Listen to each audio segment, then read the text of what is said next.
आज हम डिस्कस करने वाले हैं कोड शेफ का नया प्रॉब्लम स्वैपिंग मार्क्स डिजिट। ठीक है। तो क्वेश्चन ऐसा है कि एलिस ने ए मार्क्स है और बॉब के बी मार्क्स है। ठीक है।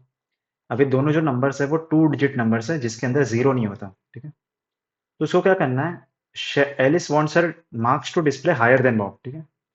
For this she can reverse her score और बॉब्स स्कोर। ठीक है। तो उसने ऐसा बोला है कि एलिस के पास कुछ मार्क्स है और बॉब के पास कुछ मार्क्स है। ठीक है। अभी एलिस को उसके मार्क्स बॉब के मार्क्स से ज्यादा चाहिए। ठीक है। मतलब एलिस के मार्क्स ज्यादा होने चाहिए। तो क्या कर सकती है, या तो खुद का स्कोर रिवर्स कर दे, या तो बॉब का स्कोर रिवर्स कर दे, या तो दोनों कर सकता है। ठीक है। तो इसका मतलब क्या है कि 4 केसेस पॉसिबल है। ठीक है। पहली चीज, या तो एलिस के मार्क्स बॉब के मार्क्स से ज्यादा है। ठीक है। फिर दूसरा केस क्या हो सकता है कि रिवर्स ऑफ एलिस, मतलब एलिस के मार्क्स का जो रिवर्स होगा वो बॉब से ज्यादा होना चाहिए, या तो ये पॉसिबल है। तीसरा केस क्या हो सकता है कि एलिस का जो मार्क्स है वो बॉब के रिवर्स से ज्यादा होना चाहिए, रिवर्स बॉब। या तो चौथा वाला क्या हो सकता है कि रिवर्स ऑफ एलिस, एलिस के जो मार्क्स के रिवर्स है वो रिवर्स ऑफ बॉब से ज्यादा होना चाहिए। अगर इन चार में से कोई भी एक कंडीशन सेटिस्फाई होती है तो आप क्या प्रिंट करोगे, यस प्रिंट करोगे। ठीक है। क्वेश्चन ने ऐसा बोला है। ठीक है। फॉर एग्जाम्पल, ठीक है, आप ये देखो, ग्रेटर देन या इक्वल टू ऐसा बोला उन्होंने, right. Should be higher than Bob, I guess greater than equal to नहीं बोला, सिर्फ ग्रेटर देन बोला है। ठीक है। तो ये जो केस है 14 और 41, इसमें आप क्या कर सकते हो। ठीक है। एलिस के 14 मार्क्स है, बॉब के 41 है। ठीक है। तो आप इसको रिवर्स कर दो। ठीक है। तो इसका रिवर्स कितना आ जाएगा 41, और इसको भी रिवर्स कर दो तो इसका इसका रिवर्स कितना हो जाएगा 14। तो ध्यान से देखो तो 41 इज ग्रेटर देन 14, तो इस केस में क्या आंसर आ जाएगा, यस।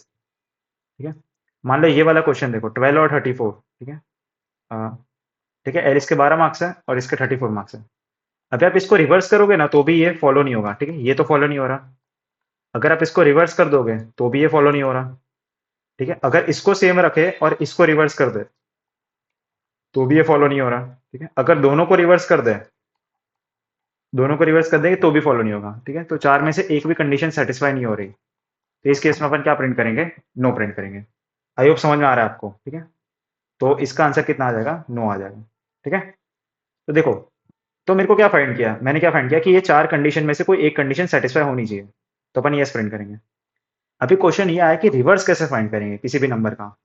अपन को एलिस के और बॉब के मार्क्स तो पता है। ठीक है। तो किसी भी नंबर का रिवर्स कैसे फाइंड करेंगे, तो उसके लिए आपको वाइल लूप का एक कॉन्सेप्ट आना चाहिए। ठीक है। वाइल लूप में अपन रिवर्स नंबर करते हैं। ठीक है।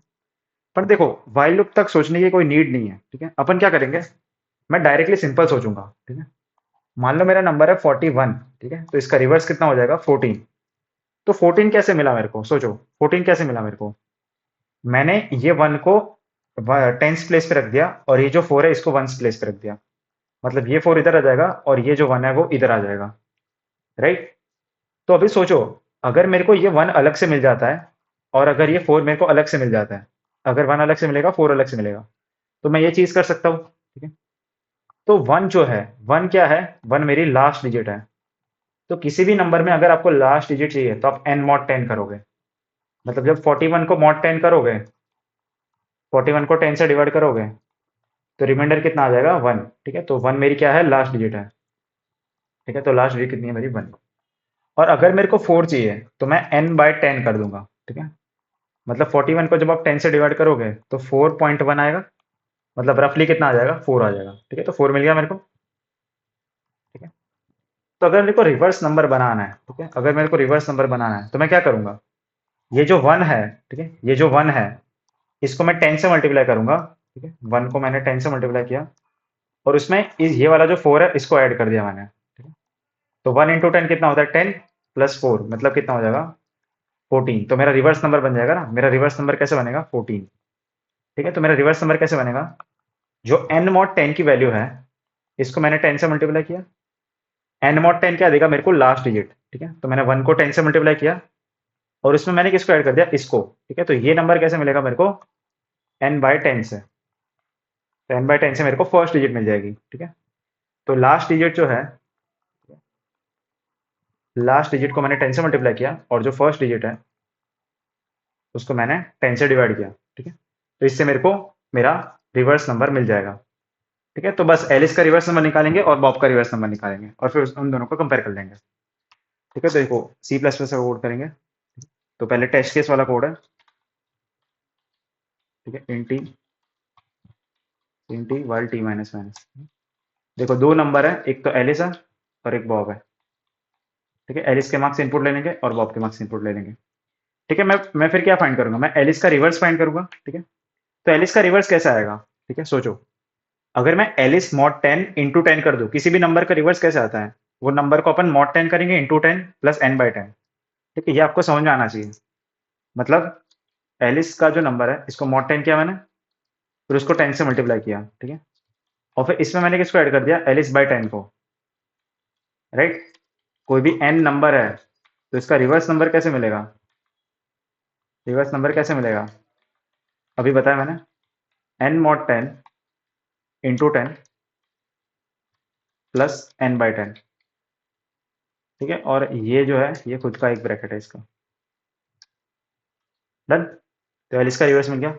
वैसे अपन बॉब का रिवर्स बॉब फाइंड करेंगे। ठीक है, तो रिवर्स बॉब कैसे मिलेगा? Bob mod 10 into 10 plus Bob divide by 10। But ध्यान से देखो, ये जो अपन ने अप्रोच लगाई है ना, ये सिर्फ 2 डिजिट के नंबर के लिए ही चलेगी। अगर 2 से ज्यादा डिजिट का नंबर है तो ये नहीं चलेगा। और क्वेश्चन में अपन ने ऐसा बोला है, क्वेश्चन में, कि आपका जो ए और बी है ना वो 100 से छोटा है, मतलब 2 डिजिट नंबर ही है, तो तभी ये अप्रोच चलेगी, वरना ये नहीं चलेगी। ठीक है, तो मेरे को 4 केस सेटिस्फाई करना है। ठीक है, या तो एलिस बॉब से बड़ी है, या तो रिवर्स एलिस बॉब से बड़ी है, या तो क्या है, एलिस रिवर्स बॉब से बड़ी है, या तो फिर रिवर्स एलिस रिवर्स बॉब से बड़ी है। अगर रिवर्स बॉब, ठीक है, अगर इन सब में से किसी का भी आंसर आता है तो अपन क्या प्रिंट करेंगे? यस, वरना मैं क्या प्रिंट करूंगा? नो।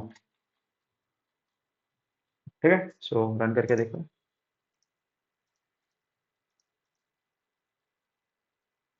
ठीक है, तो आंसर आ गया।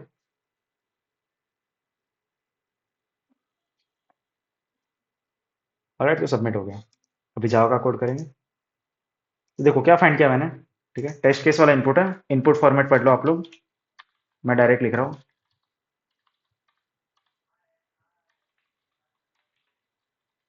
ठीक है, पहले टेस्ट केस को इनपुट लेंगे। ठीक है, फिर Y T minus minus not zero, not zero. Okay, ठीक है, दो नंबर को इनपुट लेना है, एक तो एलिस को इनपुट लेना है, मतलब एलिस के कितने मार्क्स है और बॉब के कितने मार्क्स है। S C dot next int. ठीक है, तो दो नंबर को मैंने इनपुट ले लिया। ओके, फिर मेरे को क्या फाइंड करना है? मेरे को दोनों नंबर का रिवर्स भी फाइंड करना है। ठीक है, तो मेरे को रिवर्स एलिस फाइंड करना है, रिवर्स एलिस मेरे को फाइंड करना है, और मेरे को रिवर्स बॉब फाइंड करना है। ठीक है, तो किसी भी नंबर का रिवर्स कैसे फाइंड करेंगे? ठीक है, अगर मेरे पास एन नंबर है, मेरा नंबर जो एन है, तो इसका रिवर्स नंबर कैसे फाइंड करेंगे? ठीक है, मैंने अभी बताया, एन मॉड 10 को 10 से मल्टीप्लाई करेंगे और उसमें n बाई 10 को ऐड कर देंगे। ठीक है, ये मैंने बताया। किसी भी नंबर का रिवर्स नंबर कैसे फाइंड करेंगे? n मॉड 10 जो कि फर्स्ट डिजिट है, फर्स्ट डिजिट को मैं 10 से मल्टीप्लाई कर दूंगा, मतलब लास्ट डिजिट जो है उसको 10 से मल्टीप्लाई कर देंगे और फर्स्ट डिजिट को ऐड कर देंगे। ठीक है, बट ये जो अप्रोच है ये सिर्फ 2 डिजिट नंबर के लिए ही चलेगी। ठीक है? आपका नंबर कंपलसरी 2 डिजिट होना चाहिए। अगर 2 डिजिट नहीं है तो ये नहीं चलेगा। और अपन को क्वेश्चन में क्या बोला है कि आपका जो नंबर है ना वो 1 और 100, 11 और 100 के बीच में है, मतलब ये 2 डिजिट है। एलिस और बॉब के जो मार्क्स है वो 2 डिजिट नंबर है। ठीक है, तो तभी ये अप्रोच चलेगी।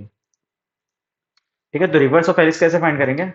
Alice mod 10, Alice mod 10 into 10 plus Alice divide by 10।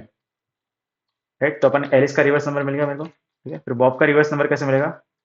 Bob mod 10 into 10 plus Bob divide by 10। ठीक है, फिर मेरे को 4 कंडीशन चेक करनी है। ठीक है, कौन सी 4 कंडीशन? ये वाली, या तो एलिस बॉब से बड़ा होना चाहिए। ठीक है, तो या तो एलिस बॉब से बड़ी है, एलिस के मार्क्स बॉब के मार्क्स से ज़्यादा है, या तो रिवर्स ऑफ एलिस के मार्क्स बॉब से ज़्यादा है, या तो एलिस के मार्क्स रिवर्स ऑफ बॉब से ज़्यादा है, या तो फिर reverse of Alice is greater than reverse of Bob.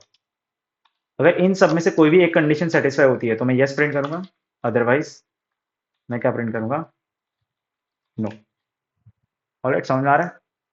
तो इतना ही कोड था। अपन को बस ये रिवर्स लॉजिक, रिवर्स नंबर का लॉजिक समझ में आना चाहिए। ठीक है, रिवर्स नंबर कैसे आया? ठीक है, तो सर रन हो गया।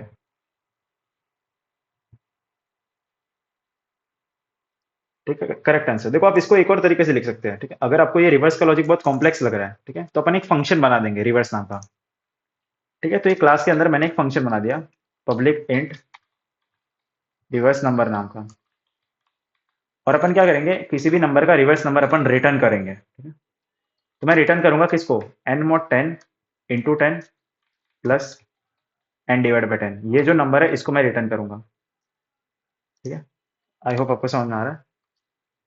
मैंने एक फंक्शन बनाया रिवर्स नंबर नाम का, जो कि एन को रिवर्स करेगा। ठीक है, तो एन रिवर्स नंबर कैसे फाइंड करते हैं अपन, ऐसे। ठीक है, तो इधर मैं क्या करूंगा, मैं इधर रिवर्स नंबर को कॉल कर दूंगा। ठीक है, तो ये सब लिखने की जरूरत नहीं है, आप सीधा रिवर्स नंबर को कॉल कर दो। ठीक है, तो एलिस का रिवर्स हो जाएगा और इधर बॉब का रिवर्स हो जाएगा,